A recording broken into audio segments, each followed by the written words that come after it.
So he did.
Hey, do me le mo bwam.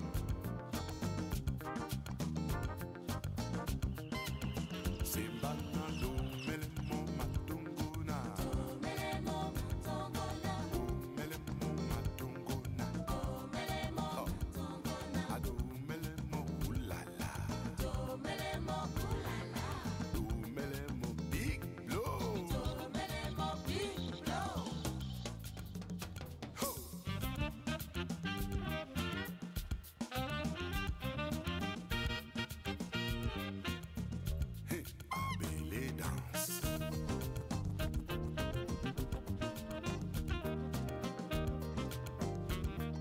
Abana jamane so abili. E passi ne passi. Ha. You don't know, you don't know, you don't know, you don't know. You don't know, you don't know, you don't know, you don't know. You don't know, ha. You don't know, you don't know, you don't know. You don't know, you don't know, you don't know, you don't know. Oboho.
One for Fela Kuti, Shrines Memories.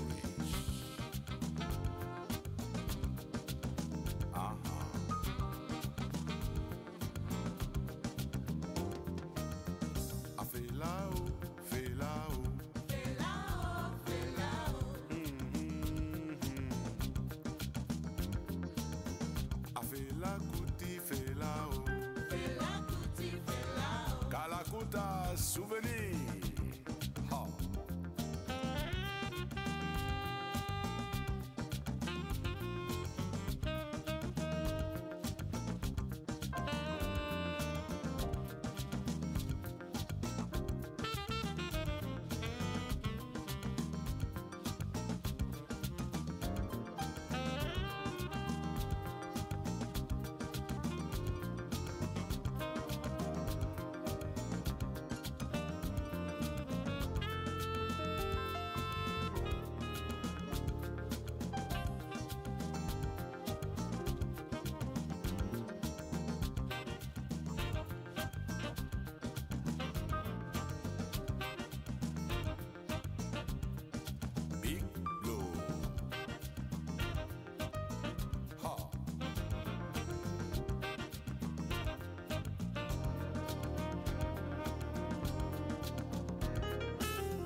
So he did.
Hey, do me lemo buam.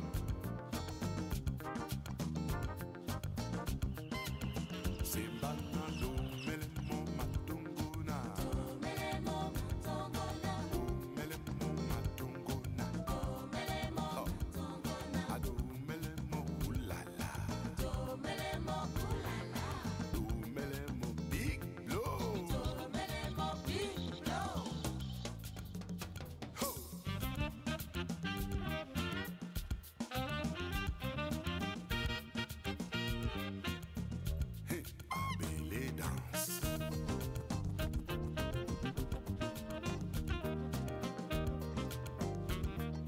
Abana jamane so abili. E passi ne passi.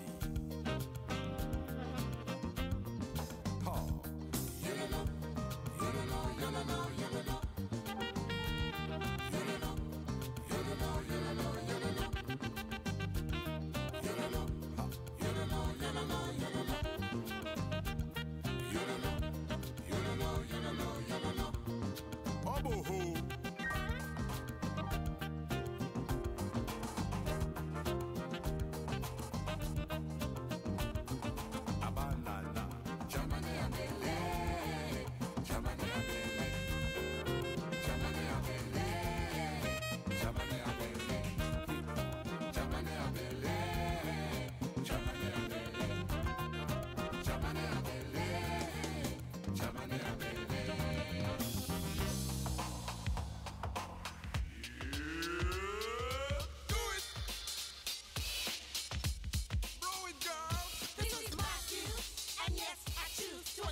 myself to the max of what I do. You see and observe, I listen to words.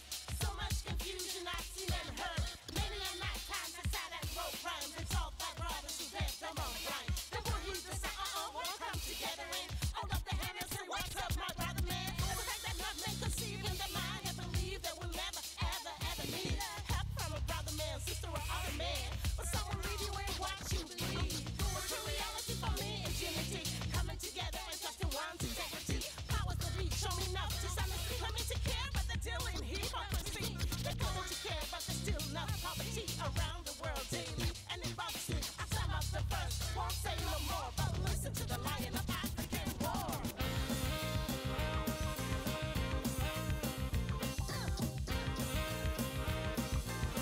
Coma vai obo so coma.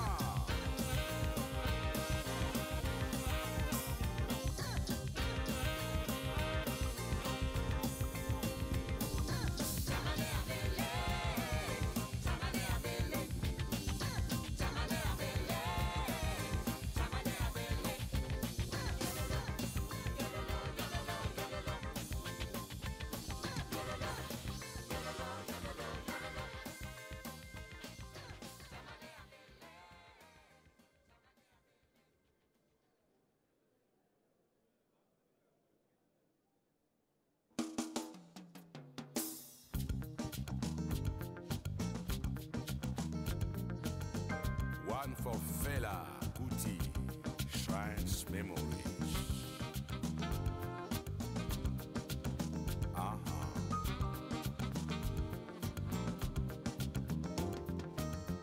I feel out, feel out.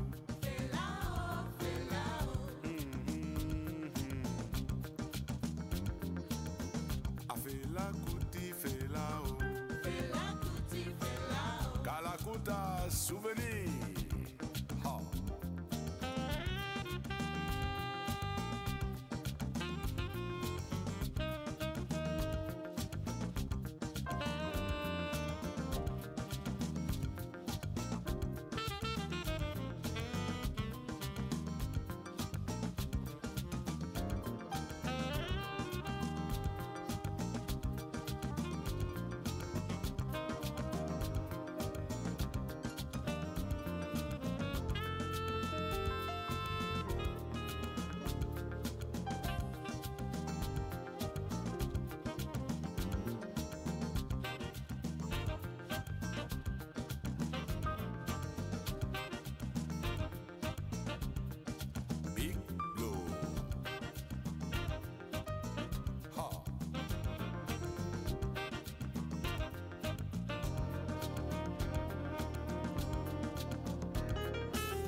So he did.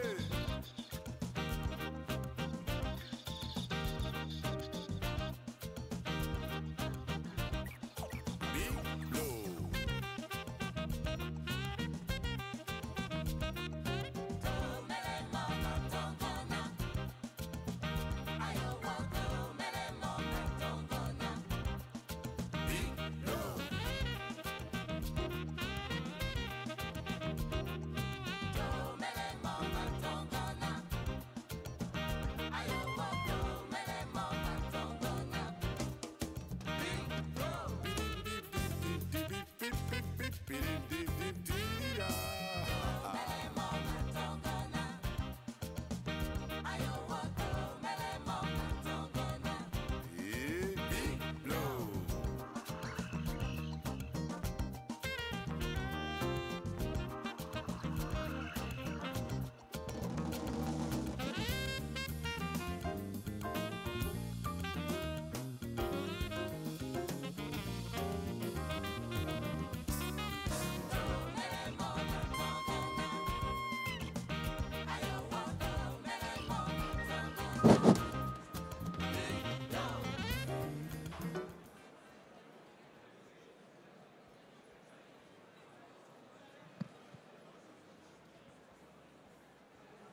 Domele mo bwam.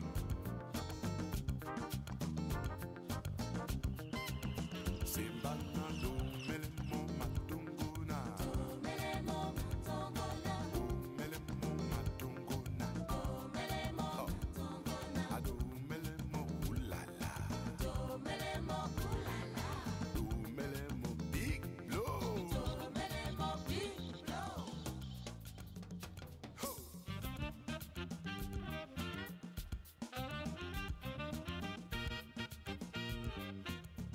Hey, Abele dance.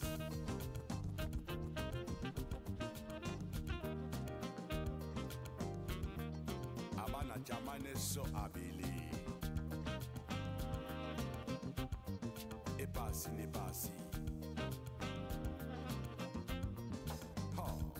Yololo, yololo, yololo, yololo. Yololo, yololo, yololo, yololo. Yololo, ha. Yololo, yololo, yololo. Yololo, yololo, yololo, yololo. Oboho.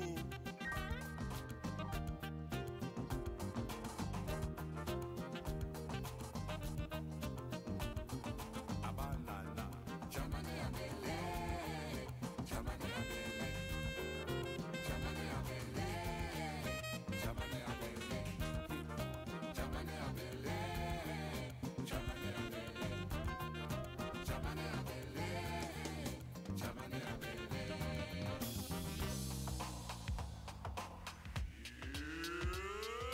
Do it. Blow it, girl. This is my cue, and yes, I choose to express myself to the max of what I do. You see and observe, I listen to words. So much confusion I've seen and heard. Many a night times I sat and wrote rhymes and solved by brothers who left them on rhyme. The one who decide, we'll come together and hold up the hand and say, what's up, my brother man? And the fact that love may conceive in their mind and believe that we'll never, ever, ever need help from a brother man, sister, or other man. But someone lead you in what you believe. But true reality for me is unity, coming together and trusting one's integrity. Powers that be shown enough to something for me to care, but until it here on the scene. They're going to care, but there's still enough poverty around the world. Ladies and gentlemen, Akwaba, bienvenue, welcome. We are now about to start the moment you have all been waiting for the last 48 hours, the closing ceremony with two very distinguished guests, speakers whom we are going to have an interesting conversation with about Africa today and the future of Africa. So can I ask everyone to grab their seats with alacrity, sit down, and for a few minutes remain absolutely silent while we get the conversation going, and you're going to have the opportunity to join in the conversation with full democratic rights towards the end of the conversation. So please could I encourage you to take your seats as quickly as you possibly can so we can get on with this important section of the conference.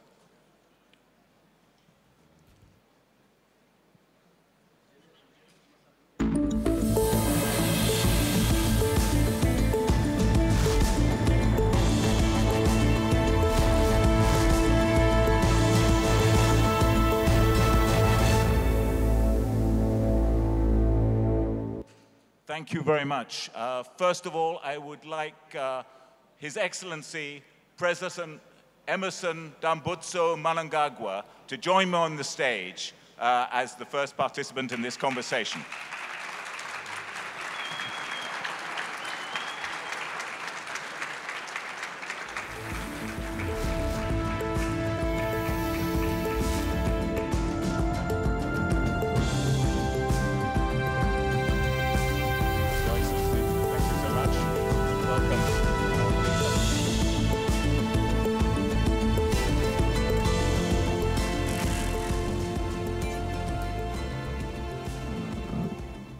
And next up, I have the pleasure to welcome President Olusegun Obasanjo of Nigeria and Chairman of the Africa Progress Group.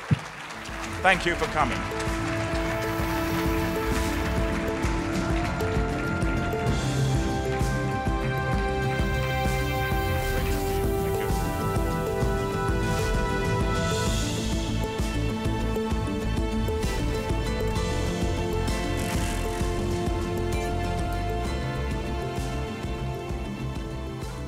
Well, ladies and gentlemen, we'll get on without further ado. I just wanted to tell you that we're really fortunate to get both guests here at the same point of Earth in Africa at the same time.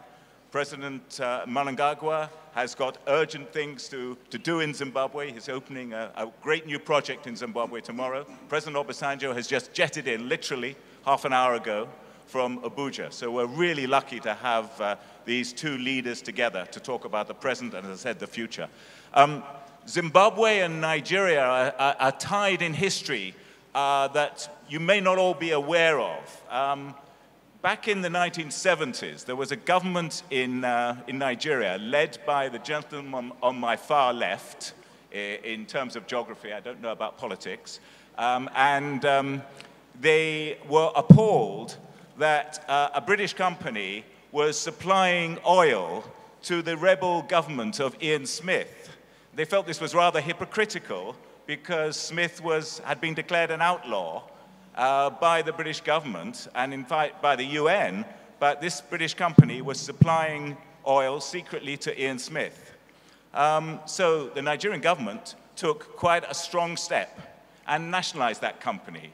And today that company is actually now a thriving oil company in Nigeria. And I reckon it's probably did its bit to help the liberation struggle in Zimbabwe. So that's the first link. There's another link, I believe. President Mnangagwa, I believe you met President Obasanjo when you were a young politician, activist, and you were in Nigeria with a red book. I wondered if you could let me know how that story went.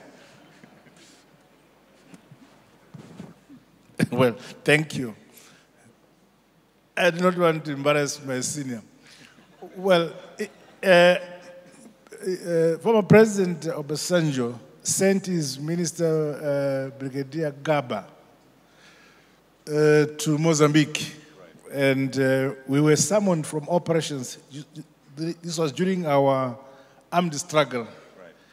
Because we needed to be supported. And Nigeria was supporting our armed liberation struggle against Rhodesia. They gave us arms and the training of our people under his leadership. Right. I was a young man and an officer in my own Zandla. Right. So I accompanied President Mugabe, and Secretary General Tekere at the time to Lagos that time. And as we arrived, President Obasanjo, you may not remember, I was very young. There was, we sat in some room at the State House, and I had a small little book, Mao Zedong Thoughts. Little red book. Yes. Yep. So as the president was passing, he says, "What's that little book?" That's the incident I suppose you are talking about. I don't know whether you remember it. It was the Mao Zedong red book, the Thoughts of Mao Zedong. I had graduated from the military academy in China at the time. Yes, thank you. But now you're also incorporating the thoughts of Deng Xiaoping, because people have compared some of your reforms to the sort of reforms that Deng initiated over there. If they are similar, it's coincidental. Yeah, all right. I'm very practical about the concrete situation that exists in my country. It is on the basis of understanding what must be done going into the future that we are doing the reforms, and not on the basis of other textbooks elsewhere. Right. Thank you. Okay. Pragmatism rules. Now, Patrick, if I may just add to that. I don't know whether the president knows of the story that I will tell, which is part of the struggle for decolonization of Zimbabwe. We supported the freedom fighters in Zimbabwe, not on ideological basis of capitalism, socialism, or communism, but on ideological basis of we, as black people, we are equal to any other people anywhere in the world.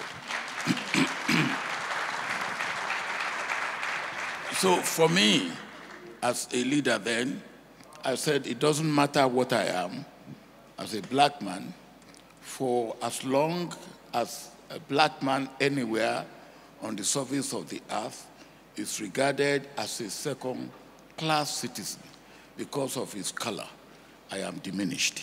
So I will fight against that. So that was the principle that goaded us on. Then at a stage, our two brothers, President Nkomo and Mugabe, they started using the weapons that we give to them, the material that we give to them, fighting against themselves. And I said, look, this is not what we give this for. So I tried to get Nkomo. Anytime Nkomo came, Mugabe will not come. Anytime Mugabe came, Nkomo will not come. Anyway, I exercised patience, and one day they both came together. I thought, well, we will put an end to this nonsense. So they came to my office. One sat on the right, the other one sat on the left. And I said to them, I have two pistols here, loaded. Since you are using the material that we have to kill yourself, I will give you a pistol. It's loaded. And whoever is killed, we will bury him here. The one who survives will go and finish the job in Zimbabwe. And they then said to me, no, this is a drastic solution to... And until Nkomo died, anywhere he saw me, he would say, you have a drastic solution to an intractable problem. But they had the problem solved, because soon after that they formed Patriotic Front. And Patriotic Front, of course, went, and together they did the job, and they liberated Zimbabwe. Thanks.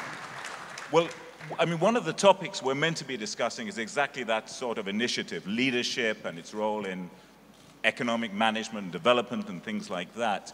One of your great poets, the late Chinua Achebe, once said, the problems we face in politics are fundamentally the problems of leadership, a failure of leadership. Not about the climate, not about the water, not about the weather, but just leadership. And I wondered if you thought that was wholly true, because I know an American president visited Ghana a few years ago and said, we need big institutions, not big men, rather sort of downgrading the role of leaders. I wondered if I could get both of you to respond to that issue about the primacy of leadership. Patrick, I think it's President Obama who said that. Yes. And I don't agree with him. Right. We in Africa, we need leadership that knows its onion. Whether it's big or thin or small or high or huge, we need effective leadership.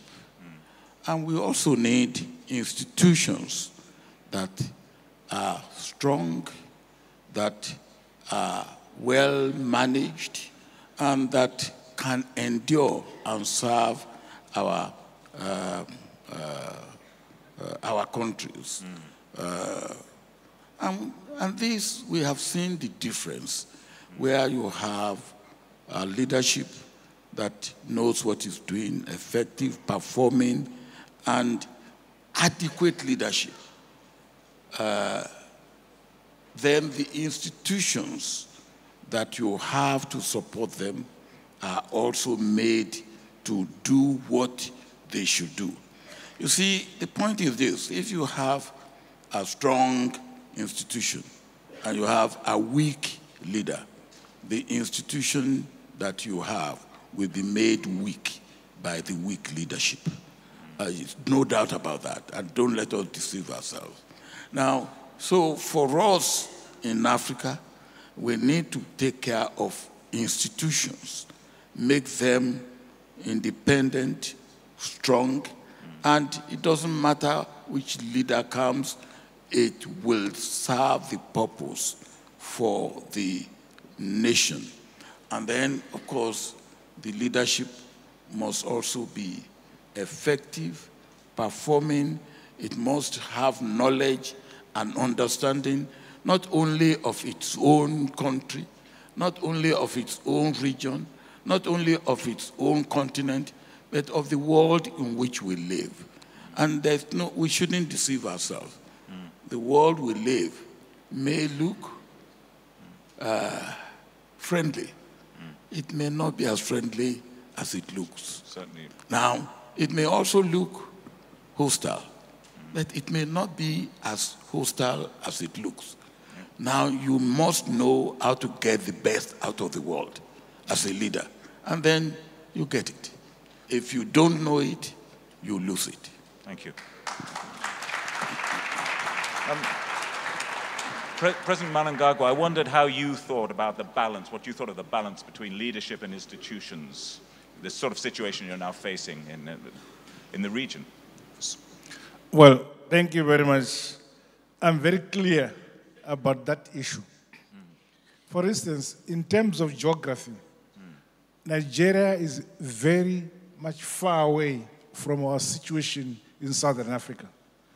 But because Nigeria had a leader with a vision, they were able to support our struggle, our armed struggle in Southern Africa. Right. There are so many countries between Nigeria and Zimbabwe, or Southern region at the time. But President Obasanjo was able to support us militarily and in terms of manpower development and training. Right. It is not the institutions in Nigeria. It was the vision of the leader in Nigeria. I am not aware whether institutions themselves create any vision. I think the vision is created by leadership, a strong leadership. And then institutions operate in the framework of the vision of a leader. So this is what I believe in, that Africa needs leaders with vision and who can dream for the future of their nations. Nice. Now, much is being made currently. I mean, when people talk about the strength of institutions, they talk about the independence of institutions, that we have a separation of power between the executive, the legislature, and the judiciary. Do you think, President Mnangagwa, we're making progress in that regard? I mean, what you've seen, say, for example, in South Africa in the past year or two, you've seen the judiciary stand up and become a check on power. Do you think this is a sustainable process? Do you think it's a positive process that we're seeing? I agree. If you are discussing institutions in that context, yes, it is correct to say the pillars of state, the judiciary must be independent. The legislature must be independent. The executive must be independent. But in practical terms, none can function without the other completely. But each must allow the mandate of the other to be implemented without interference. Yes. So there's complementarity between the three institutions, and let the judiciary exercise their mandate in the area of interpretation of the law and its application. Let the legislature make and unmake the laws depending on how and the pace at which the country is developing. Depending on the pace at which the country is developing. Right. On the other hand, the executive is there to go to the people, take the wishes of the people, make those wishes, concretize them, and use the wishes of the people for the development and satisfying the needs of the people to give them a better life. When we do that, then all the three institutions can complementarily play their independent roles in any government that is democratic and forward-looking. There is increasingly, we're seeing, I think, around the world, an exasperation on the part of executives with their judges. I talk about Britain. We had some of the tabloid newspapers, when some judges passed a ruling on Brexit the newspapers didn't like. The top judges in Britain were enemies of the people. I think we've heard something similar from America in recent months. There is a frustration, is there not, in the executive? And do you think we're seeing a recognition across Africa of executives willing to accept the ruling of judges that may not always be in their interests? And President Obasanjo, you've had your time with judges. As for executive, the tendency is normally to want the legislature to do their bidding. The judiciary, if possible, to do their bidding. The Independent Electoral Commission to do their bidding. These are some of the institutions that can easily give the executive some palpitation, some anxiety. But I think we should also not underestimate the progress we are making. 5 years ago, if you had told me that anywhere in Africa an election will be declared and the judiciary will come up and say that election is null and void, I would say, well, that sounds a little bit far-fetched to me, but it has happened. Yep, twice. It has happened, and it has happened here in Africa. Now, I always say to my brothers and sisters in Africa, don't let us underestimate the progress we are making. And where we should pat ourselves on the back, let us pat ourselves on the back. Of course, the executive in Kenya, when that happened, was not happy. And in fact, said things that probably the executive should not have said. But he had no choice. He lived with it. And he lived not only with it, he lived through it. And we must see that as progress on the continent of Africa. Look, there's another set of institutions. We've had the executive, the legislature, the judiciary, and it's called the Fourth Estate, of which I'm a member. I have to say, I have to declare an interest in this question, but the Fourth Estate, and it includes civil society. And I'm asking this question because there's a big debate about civil society. It's not just in Africa, around the world, in Asia, Latin America. And the argument goes like this. You know, civic society in these countries doesn't have legitimacy because it's backed by foreign paymasters. And one can see that argument being pursued in countries such as Egypt, in India particularly, but it's in many other countries as well. And what I wanted to ask you first, President Obasanjo, and then on to President Mnangagwa. Now, you have taken on the Africa Progress Group, which is started life as the Africa Progress Panel with the former UN Secretary General Kofi Annan. And I wanted to find out from you whether you thought your formulation of having an African-owned, African-run, Africa-based civil society group is the answer to those questions, that no one can accuse you of working for someone else's agenda. You're in the continent and you have the best wishes of the continent at heart. When civil societies appear to be doing the bidding of the executive in our countries, you will never hear any complaint. If Transparency International comes up and says something that we like, we hail it. If, what is the other one? The Amnesty International says something that we like, we hail it. I think it's all part of the same, as I said, feeling of wanting to have a particular institution doing your bidding. But it won't happen. Because even if we have, as we are now having, local civil societies, NGOs and things, and we are building more and more of them that are specific to our countries, specific to our regions or sub-regions, and specific to the continent. There are more and more of them coming up. I believe what we should be saying is that where these civil society organizations are serving the cause of the ordinary people, we should encourage them. Right. They may not particularly be doing the bidding of the executive or of the government, but if they are serving the interest of the people.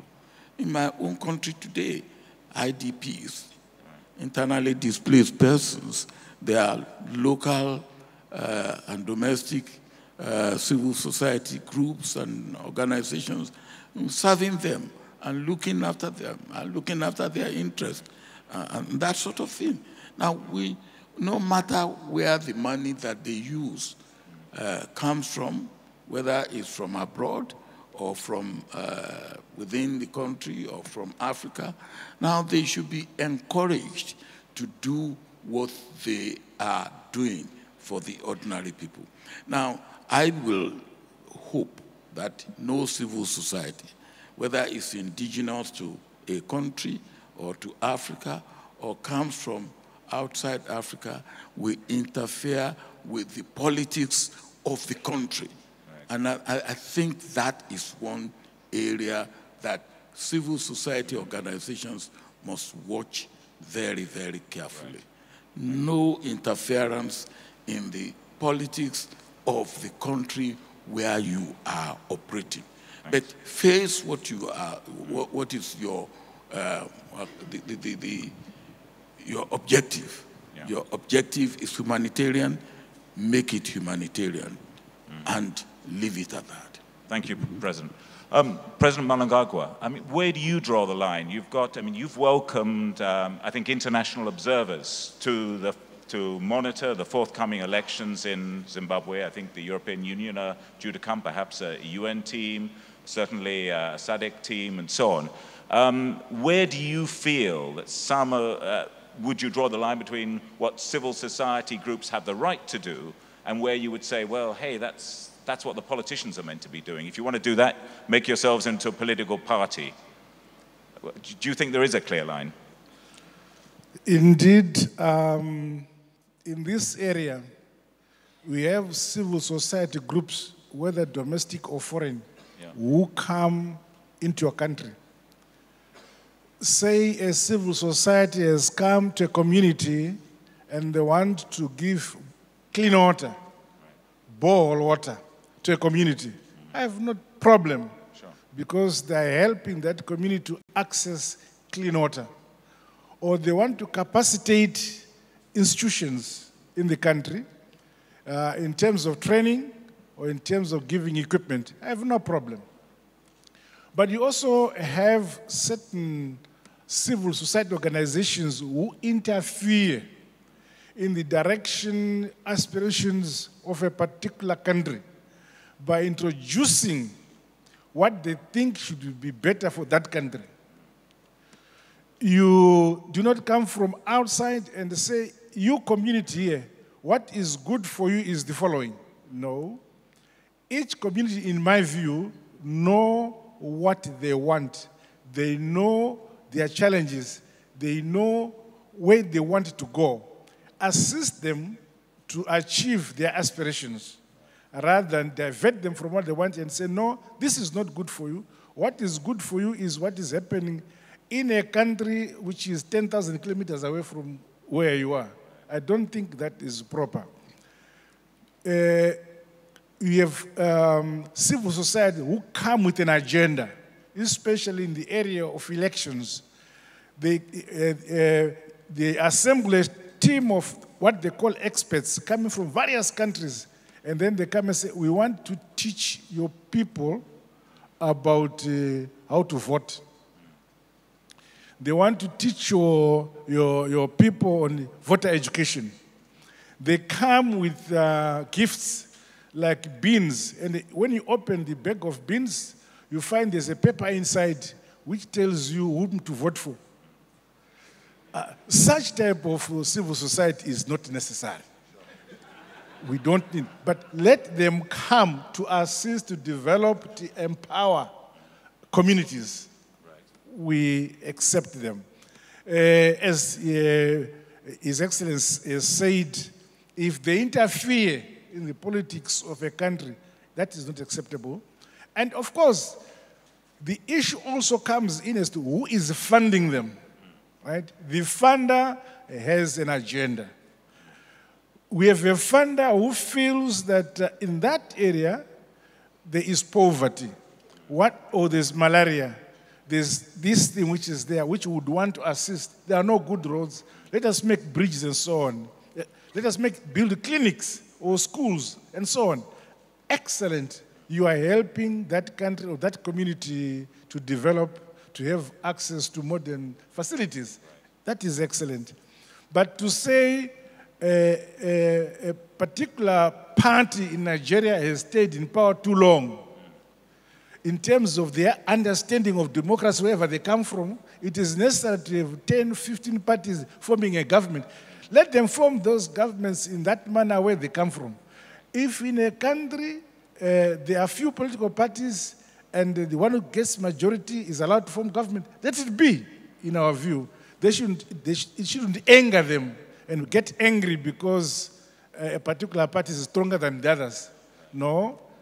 Let Africa develop in terms of the democracy in their own institutions where they come from. Their history teaches them where to go. Yes, it is of course necessary that we embrace modern trends in terms of governance. We must embrace those issues.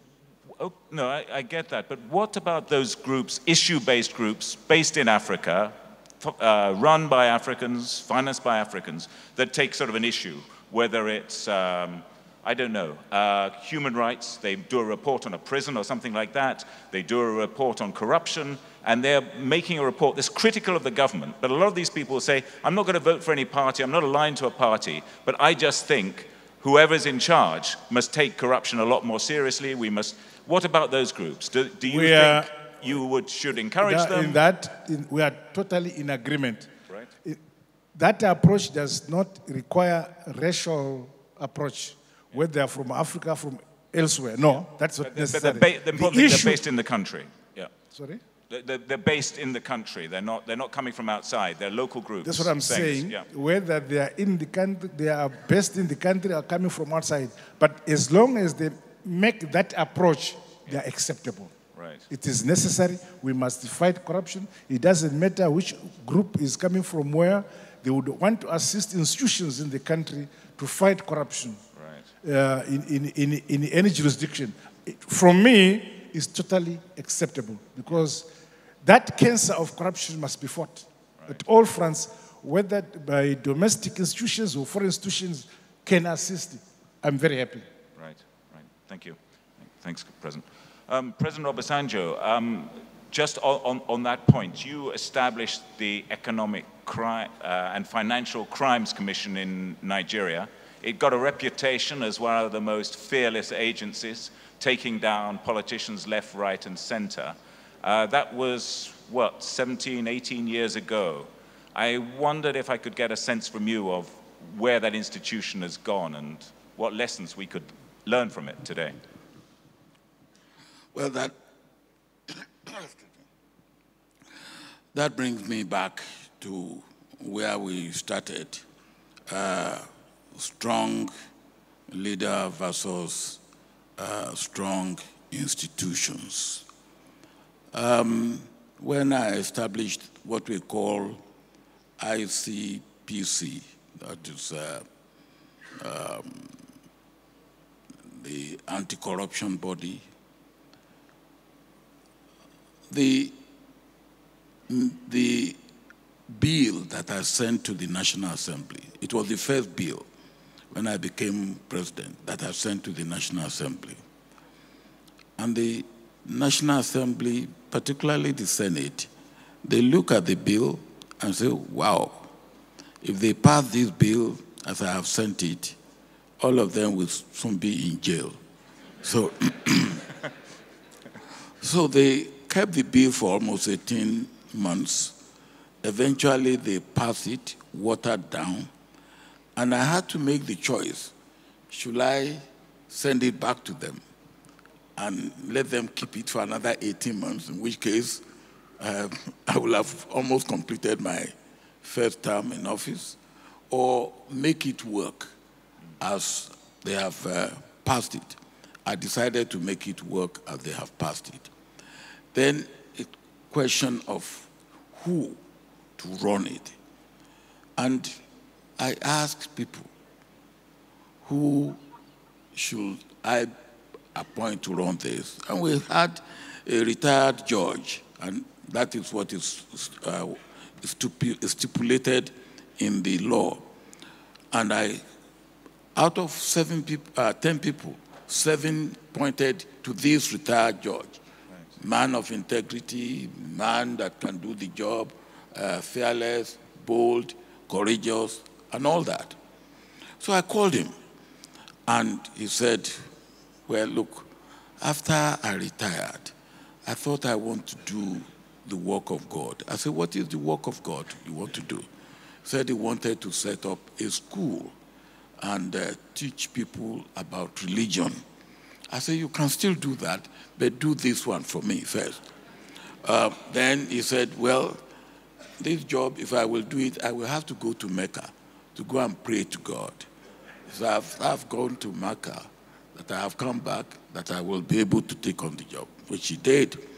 Now, he was a fantastic man. Of course, I had the EFCC law to support that. Again, I looked for the right person. I got Nuhu Ribadu, who was a police officer, but again, recommended us all.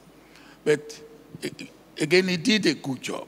So between ICPC and EFCC, they were cleaning up the country. Then I left. And when I left, well, the government that succeeded decided that maybe the EFCC was too strong. Someone tried to arrest Nuhu Ribadu, I remember. So, as I said, now, so they did it very ungainly. They removed Ribadu, and then they started looking for successor to Ribadu. And the man who picked the successor for them happened to be a former governor who has spent a term of imprisonment for corruption in the UK. Now that's the man who picked the successor to Ribadu. And then you can see the point I'm making. Now, the point now is this. It's one thing to have a law that will establish an institution, and strong institution. The next thing is the people who will operate that law.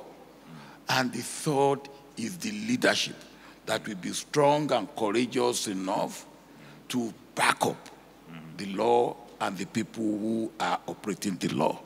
If those three come together, then you are doing right. If any of those is weak, any of those three, then you aren't going to get there. Right. Thank you, Mr. President.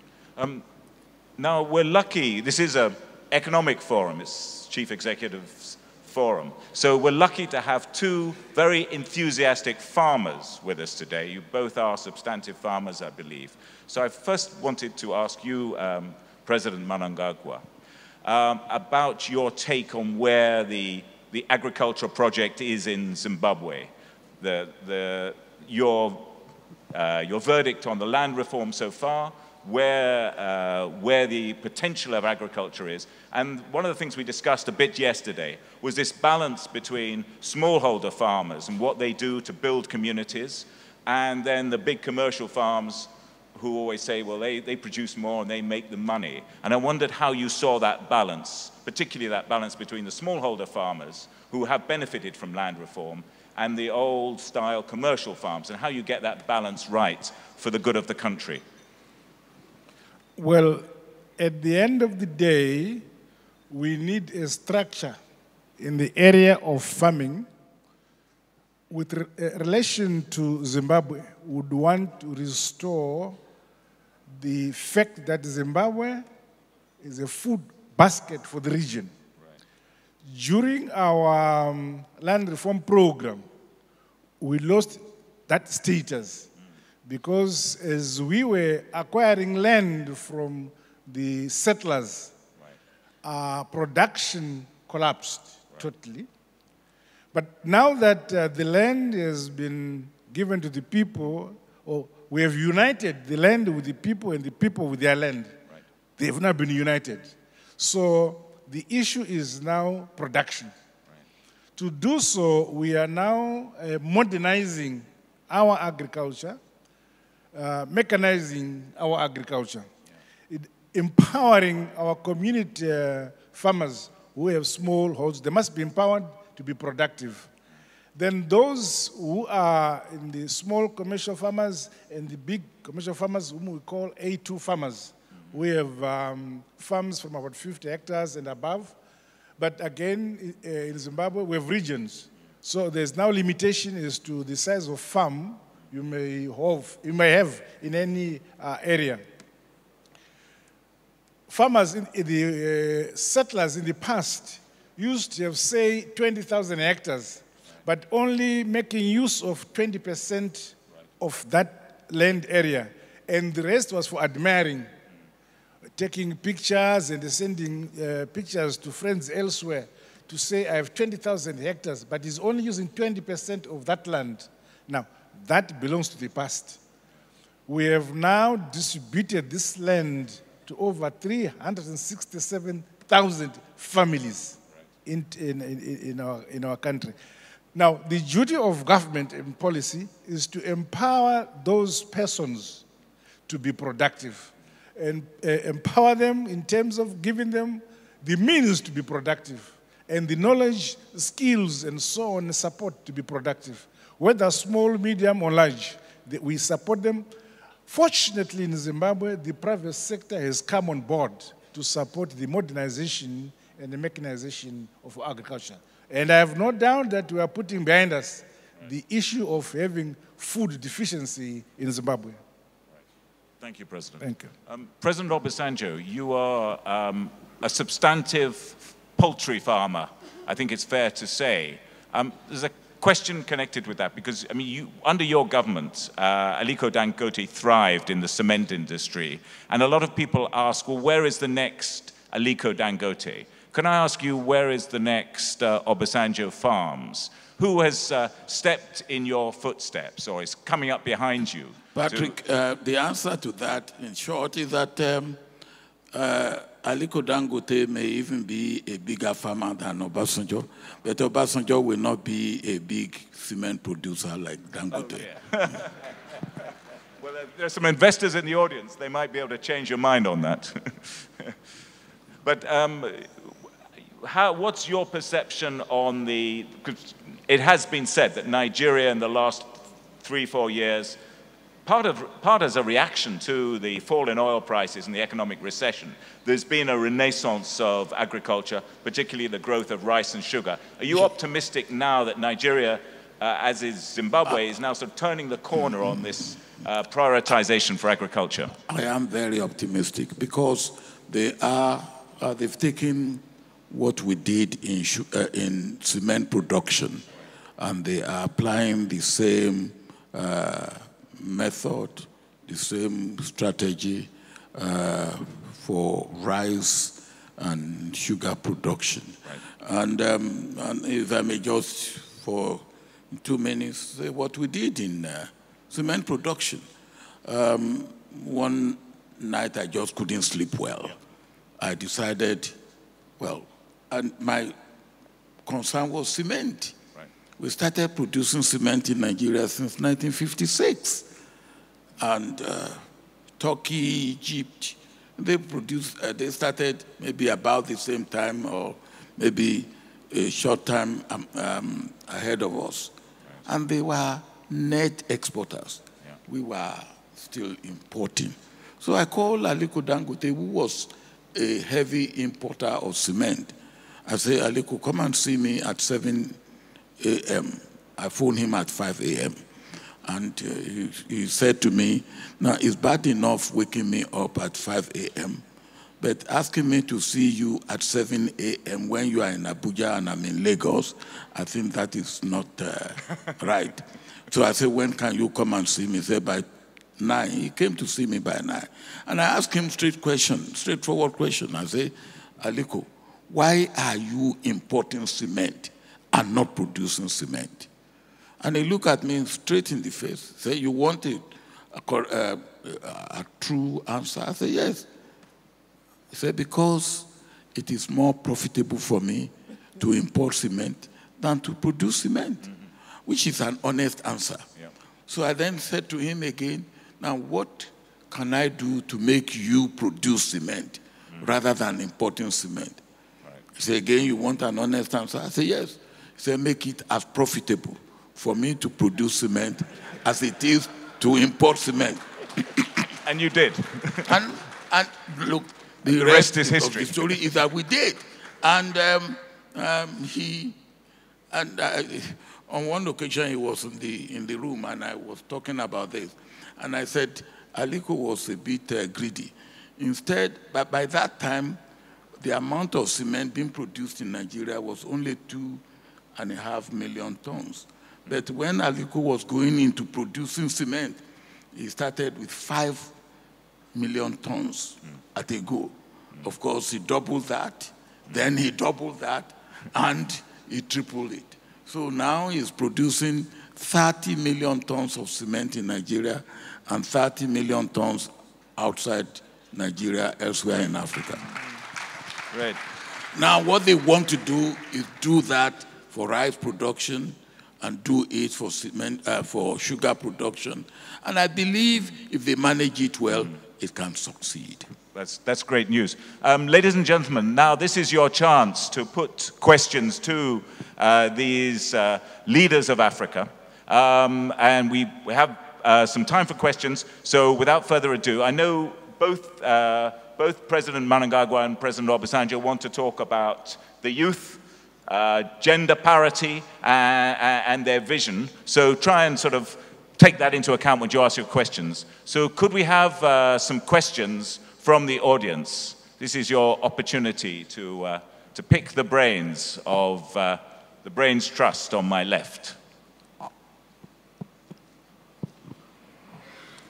Anybody waving an arm there? It's difficult to see, actually. If there's nobody, I will want Hello? Is anybody? Is there somebody? Some brave soul somewhere? Yeah, okay, there's someone here. There. Okay, great. I'm Jibril from Burkina, and I have a question for the former president of Nigeria. I would like to know why Nigeria did not sign the free trade agreement. Is it because Nigeria don't trust of African trade, or why is it that they didn't sign? Well, it's only somebody in government who can answer that satisfactorily. But I believe very strongly that, and I said it there in Kigali, where the president was one of the leaders that were there and signed. that the only situation that we can liken to that signing of the Africa Continental Free Trade Area Agreement is the signing of the OAU Charter and the signing of the AU Constitutive Act. And don't forget, again, it was Nigeria. Egypt started, Nigeria took over the negotiation. And the negotiation, the agreement that actually was signed and the protocol was led by Nigeria in negotiation. That Nigeria had not been able to sign when others signed, I will say it's a bit disappointing. But, well, maybe better late than never. Nigeria will sign before it's too long. That's all I would say. President Mnangagwa, what was Zimbabwe's position on the free trade treaty? Our view is that it is progressive. Right. Yes, in the past, there was focus and thrust towards a radical African nationalism. I think we must now migrate from that and embrace the current economic African nationalism. This will bring about our African economies, the ability for them to talk to each other and develop. So the instrument and agreement of the African Continental Free Trade Area is such one instrument that will enable us to give focus to economic growth for the continent. So Zimbabwe is on board. Right, on board. That's clear enough. More questions, please. Okay. Gentleman in the front row, waving you. Oh, lady. Please, lady. Well, maybe both. Is there a microphone available? Shall I throw this one over? Right. Yes. Hi, my name is Emel. I'm CEO of an education fund for Africa. My question to both presidents is, since you're interested in youth and gender, the average age of African sitting presidents is around 70 for a continent where the median age is 19.9, and most of them are males. So my question to you, what are you doing personally to get that average more down to an international benchmark of 52 and to have more women in position of power? And I would love to hear your answer on what you're concretely doing personally.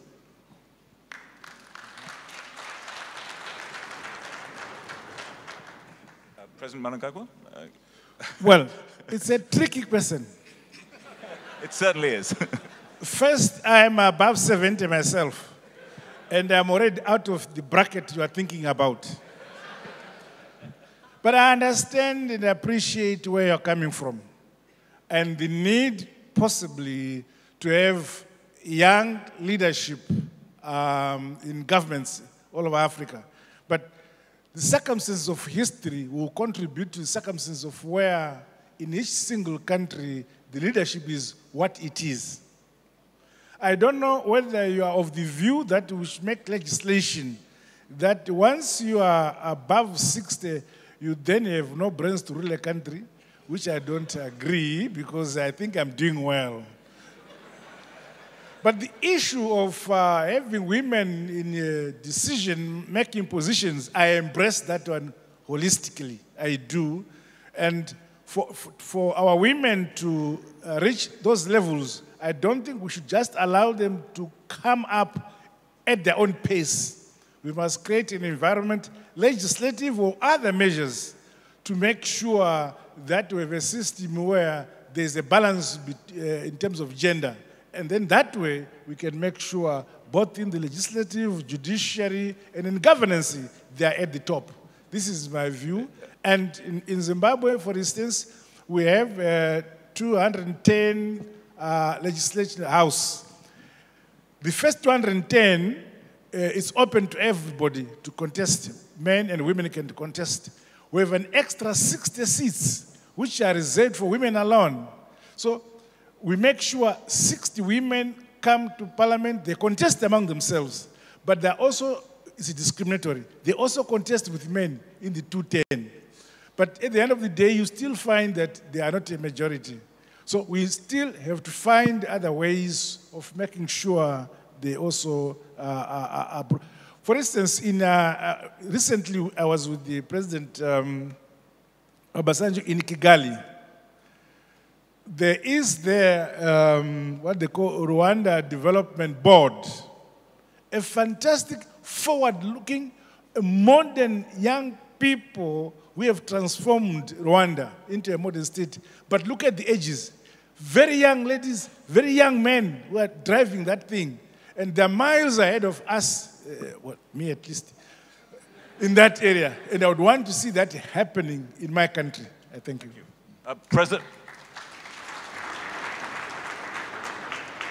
President Obasanjo, as a younger elder statesman, what's your approach to the issue of gender and empowering the youth?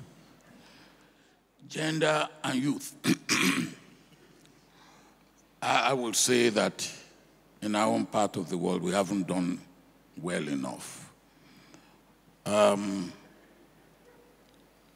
the present dispensation, or in fact since independence, we had independence 57 years ago, and we've never had any woman as vice president, no woman as Senate president or deputy Senate president, no woman as governor. We have 36 states, no woman has contested as governor and won election. I believe we need to do more than we have done. I would say the same goes for youth. But what we are doing now, we believe that we have to discriminate in favor of women. We just have to go out and do that. And we are saying, we are saying that in the coming dispensation, all organs of the political party should have 30% for women, 30% for youth under 40, and then the remaining 40% you can have it as you like. Now the thing is this, 65% of our population are youth. 65% are youth under 40, in fact under 35. And 52% of our population are women. Why should they not have something, if not close to their percentage in the population, at least 50% of their percentage in population, which will give us close to 1/3, if not more, of the women in the legislative assembly, in the executive position. But let me tell you, we have 109 senators. Only 7 of them are women. 7 of them. We have 360 members of the House of Representatives. Right. Only 15 of them are women. That is very, very poor. And we must do something about it. And we are doing something about it. On that sobering note, I regret we have to call the event to a halt. I believe there are pressing engagements. President Obasanjo is going to be whisked off to meet the president at the Palais here. I think the rest of you are going to be ushered into a wonderful reception at some point. But before we formally move to the next stage, I wanted to invite onto stage the Directeur de Publication of Groupe Jeune Afrique, Monsieur Marvin Ben Yahmed, to come to the stage and formally bring events to a conclusion.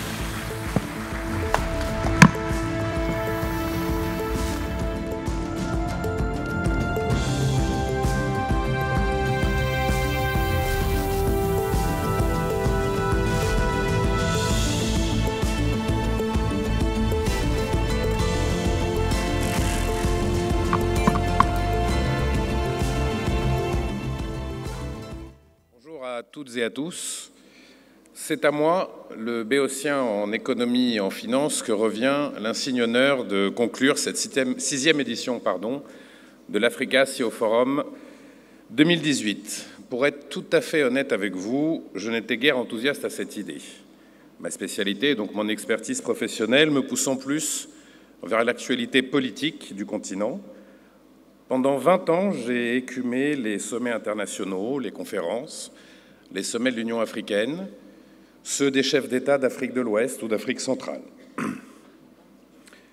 Pour le journaliste que je suis, l'intérêt de ces grands raouts résidait plus dans la possibilité d'avoir accès à un certain nombre de personnalités de premier plan, plus que dans la qualité des échanges, des tables rondes ou des discours souvent marqués du sceau de la langue de Baobab.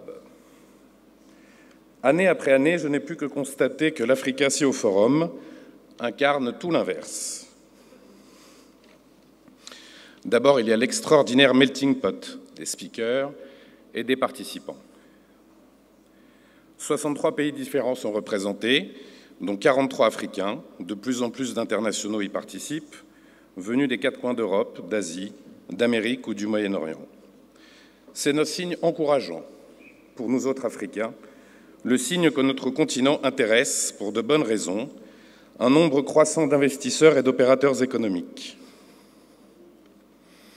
Il y a ensuite la qualité des débats et des panels. D'abord grâce à la pertinence des sujets retenus.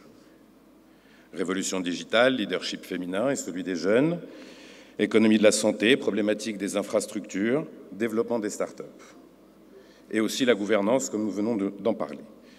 Autant de thématiques prépondérantes pour le développement et la transformation de nos économies, mais aussi pour la quête d'une croissance inclusive, c'est-à-dire qui profite réellement au plus grand nombre, ce qui est encore insuffisamment le cas aujourd'hui. Ensuite, et c'est le plus frappant pour l'observateur que je suis, la sagacité et la franchise dont ont fait preuve tous les panélistes. Fixer les thématiques est une chose, et c'est notre rôle. Nourrir nos esprits de débats intelligents et producteurs d'idées en est une autre. Et là, c'est à vous, chers participants, que nous devons cette réussite. Même les plus diplomates d'entre vous, c'est-à-dire les politiques, ont su faire preuve d'ouverture d'esprit, de sincérité, parfois même d'humour, ce qui ne gâche rien. J'ai ainsi pris beaucoup de plaisir à écouter, entre autres, la confrontation intellectuelle entre le président ghanéen Nana Akufo-Addo et Paul Polman, PDG d'Unilever, comme la discussion inédite, car très rare, entre Mehdi Joma, l'ancien Premier ministre tunisien, Ilyas El Omari, que j'ai croisé par là-bas, président de la région Tanger, et l'Algérien Ali Haddad, patron des patrons algériens. Et bien sûr, l'échange de haut niveau auquel nous venons d'assister entre le nouveau président zimbabwéen Emerson Mnangagwa et l'ex-chef de l'État nigérian Olusegun Obasanjo. Et là aussi, j'ai noté que l'humour faisait partie de la démarche et de la capacité à convaincre. L'ensemble des débats et rencontres auxquels j'ai assisté, parfois fortuites, ont été passionnants, y compris ceux qui se sont déroulés en off, comme on dit dans le jargon, parfois tard dans la nuit, et pas toujours ici à l'Ivoire. Il n'est de bonne compagnie qui ne se quitte, dit-on. Je sais que vous avez tous des avions à prendre, des engagements à tenir dès demain, des responsabilités à assumer. Aussi ne vais-je pas monopoliser votre attention. Je tenais une dernière fois, au nom de Jeune Afrique Media Group et de Rainbow, à vous remercier sincèrement, vous tous qui avez apporté votre écho à cette édition consacrée au changement de notre continent et de ses économies, changement pour lequel le secteur privé a un rôle majeur à jouer.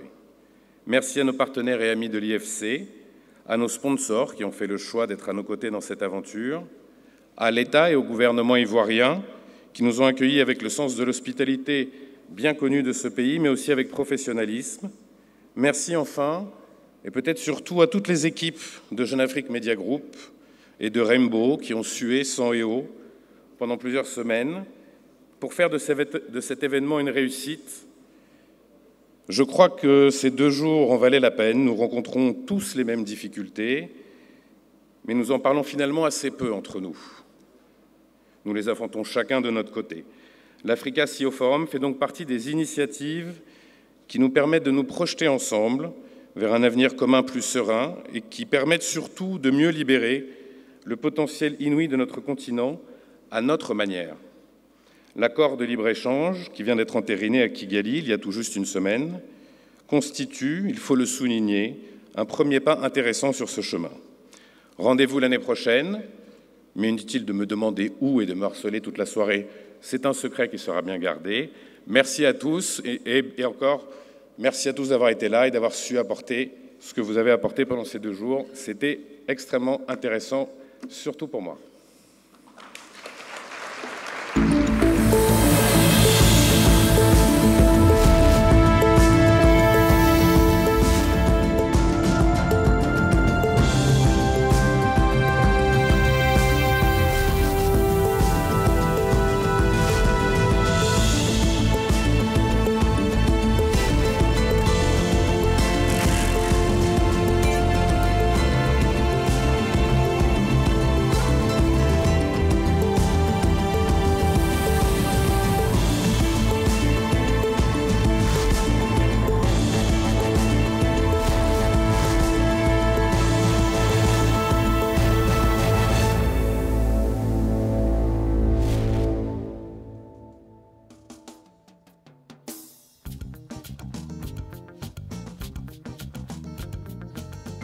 One for Fela Kuti.